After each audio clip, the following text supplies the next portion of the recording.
स्वागत है आपके अपने ऑनलाइन प्लेटफॉर्म रियायत क्लास पे। देखिए, जैसा कि आपको बताया गया था कि प्रैक्टिस सेट आपको खूब सारे कराए जाएंगे, तो उसी में हम आपके लिए अगली सीरीज में लेकर के आए हैं प्रैक्टिस सेट। ये आपका परीक्षा मंथन का प्रैक्टिस सेट है ये, ठीक है।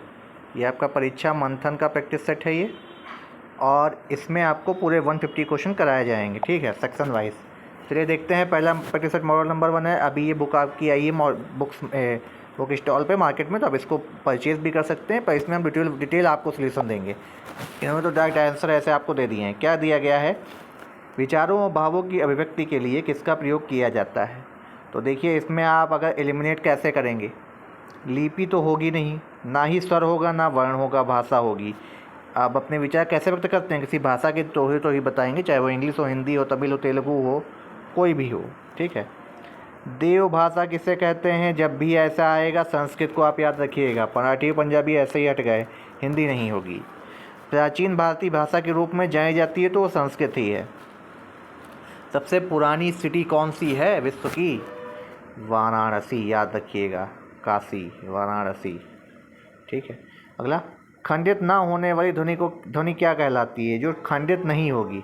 देखिए, पद भी खंडित होता है, युग्म भी खंडित होते हैं, युग्म ऐसे दिए रहते हैं दो करके, शब्द तो होता ही है। तो इसमें आपका ऑप्शन होगा ऑप्शन नंबर बी, वर्ण। वर्तस्य ध्वनि क्या है? निम्न में से वर्तस्य ध्वनि क्या है? तो देखिए, वर्तस्य क्या होते हैं? ये सा वाले होते हैं, तो इसमें सा है, ये सा नहीं है, ये सा नहीं है, ठीक है। तो सा ये वाला सीधा। फिर क्या है? मध्य स्वर किसे कहते हैं? मध्य स्वर देखिए कहते हैं छोटे आ को कहते हैं, ये मध्य स्वर होते हैं, छोटे आ बड़े आ। वस्तु, स्थान या भाव विचार के द्योतक शब्द को क्या कहते हैं? कहते हैं संज्ञा।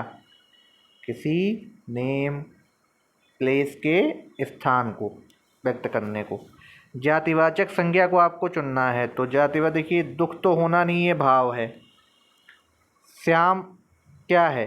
ये जाति नहीं है, लड़का है, ये नाम हो गया। सेना भी नहीं होगी, क्योंकि ये आपका समूह में आते हैं, समूहवाचक संज्ञा होगी, भाववाचक संज्ञा होगी। तो क्या होगा इसमें? लड़का। लड़का एक जाति बता रहा है कि लड़कों की एक जाति होती है, ठीक, लड़के। अगला, व्यक्तिवाचक संज्ञा को अलग करना है। अब व्यक्तिवाचक संज्ञा आप कैसे अलग करेंगे? साइकिल आम तो आपके ऐसे आम स्थान हो गए, गेहूँ भी आम स्थान होगा, रक्षाबंधन होगा। क्यों? क्योंकि व्यक्तिवाचक संज्ञा की ओर इशारा कर रहा है, रक्षाबंधन। हंस पद चिन्ह है, बहुत इंपॉर्टेंट है। हंस पद चिन्ह आपका ये होता है, याद रख लीजिए। पूर्ण विराम आप सभी को पता है, ये होता है ऑप्शन ए। सार्थक शब्दों का व्यवस्थित समूह क्या कहलाता है? वो वाक्य कहलाएगा। पद नहीं होगा, वर्ण नहीं होगा। वाक्य के कितने अनिवार्य तत्व निर्धारित किए गए हैं? 6, ऑप्शन नंबर सी। इनमें से कौन वाक्य के अनिवार्य तत्वों में से एक है? पदक्रम। वर्णों का समूह जिसमें कोई निश्चित अर्थ निकलता हो क्या कहला जाता है? वो शब्द ही कहलाएगा। अब आपसे अगर पूछा जाए, अनेकार्थी शब्द होते हैं ना, अनेकार्थी, ठीक है, तो वो शब्द ही तो कहलाते हैं, तो इसलिए वो शब्द होगा। निम्नलिखित में से रुड़ शब्द है, तो रुड़ क्या है? कमल होगा, ऑप्शन नंबर डी। चलिए देखते हैं। रचना या बनावट के आधार पर शब्द के कितने भेद हैं? 5 होंगे, 5 होंगे, 3 नहीं होंगे, ना 4 होंगे, 2 तो वैसे भी नहीं। उच्छ्वास का संधि विच्छेद क्या होगा? देखिए, ये उच्च हटा दीजिए, ये सी हटा दीजिए, उत प्लस श्वास होगा, ये याद रखिएगा, उत प्लस श्वास, उच्छ्वास। स्वर संधि है, स्वर संधि कौन सी होगी? ये तो गुड़ हो गई। सत प्लस जना वाला हो गया, ये भी नहीं होगा, तो स्वर संधि इसमें से कौन सी होगी? रामायण, ठीक है। अगला, भूधर्व। भूधर्व का संधि क्या होगा? भू प्लस उधर्व, ये वाला होगा। ये ध्वा हटा दीजिए, ध्वा हटा दीजिए, वह हट दीजिए, ऑप्शन आपका बी बचता था इसमें। नील कमल में कौन सा समास है? तो नीला है जो, तो जहाँ है जो आएगा वहाँ कर्मधारय होगा, ऑप्शन नंबर ए। विद्यार्थी में कौन सा समास है? अब विद्यार्थी में आपका तत्पुरुष रहेगा। द्विगु तो हट गया, वही भी हट गया, द्वंद्व भी नहीं होगा। आजन्म में आपका कौन सा समास होगा?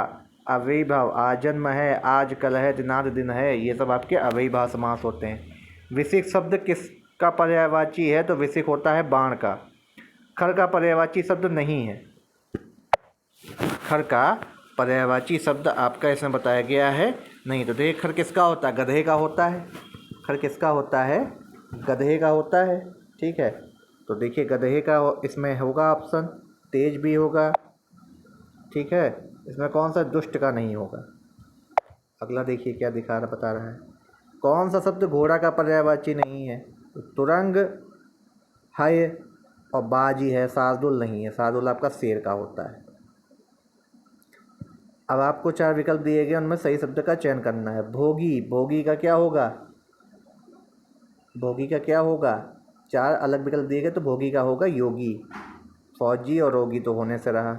निर्लिप्त का लिप्त, ऑप्शन नंबर बी, ये विलोम शब्द हैं। अभद्र का भद्र। अंबर का अनेकार्थी, तो अंबर का होता है गगन यानी आसमान।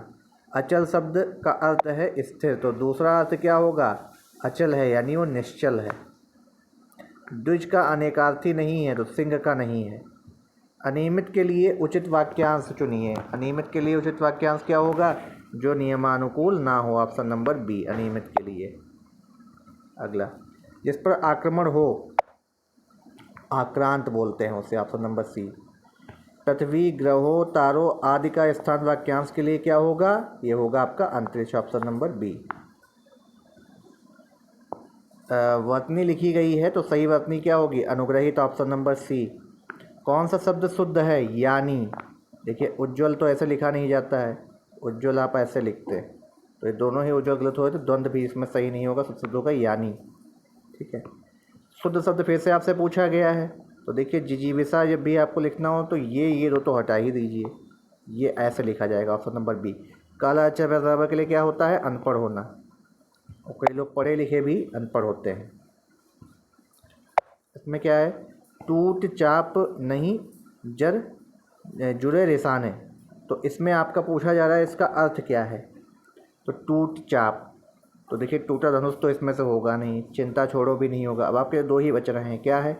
नुकसान के लिए परेशान नहीं होना चाहिए, नुकसान हो जाने पर क्रोध करना व्यर्थ है, तो यही आपका राइट आंसर होगा, ऑप्शन नंबर डी। अंधा पावे आँखें तो पति याय, तो इसका अर्थ क्या होगा? देखिए ऑप्शन नंबर सी और डी तो आपके नहीं होंगे। अब क्या है? अभिष्ट की प्राप्ति होने पर विश्वास का जमना, तो यही आपका right answer, option number B. अगला, शांत रस का स्थायी भाव है, क्या है? निर्वेद है। किस रस का स्थायी भाव रति है? श्रृंगार रस का है। काव्य, हिंदी काव्य रसों की कुल संख्या कितनी है? 9 है। कितनी है? 9, याद रखिएगा, ऑप्शन नंबर सी। पंक्ति आपको छंद दिया गया, पूछा कौन सा छंद है? जानि गौर अनुकूल सिय हिरस सिय ही हरस न जाए कहे, मंजल मूल अंग बाम फरकन लगे।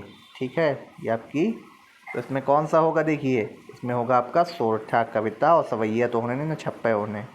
छंद पढ़ते समय आने वाले विराम को क्या बोलते हैं? यति बोलते हैं, छंद के लिए यति होती है।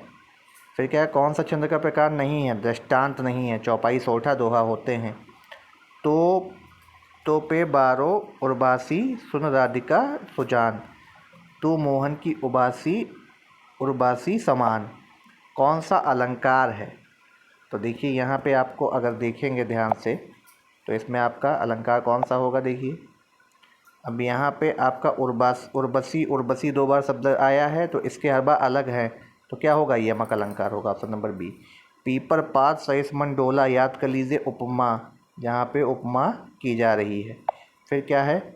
मुदित महीपति मंदिर आए, सेवक सचिव सुमंत बुलाए। में पंक्ति में आपसे अलंकार पूछा जा रहा है, यहाँ पे अनुप्रास अलंकार होगा। क्यों अनुप्रास अलंकार होगा? क्योंकि यहाँ पे आपके देखिए कई बार जो है अनुवृत्ति हो रही है, सा की, ठीक है, और माँ की, दोनों वर्णों की, तो इसलिए अनुप्रास अलंकार यहाँ पे होगा।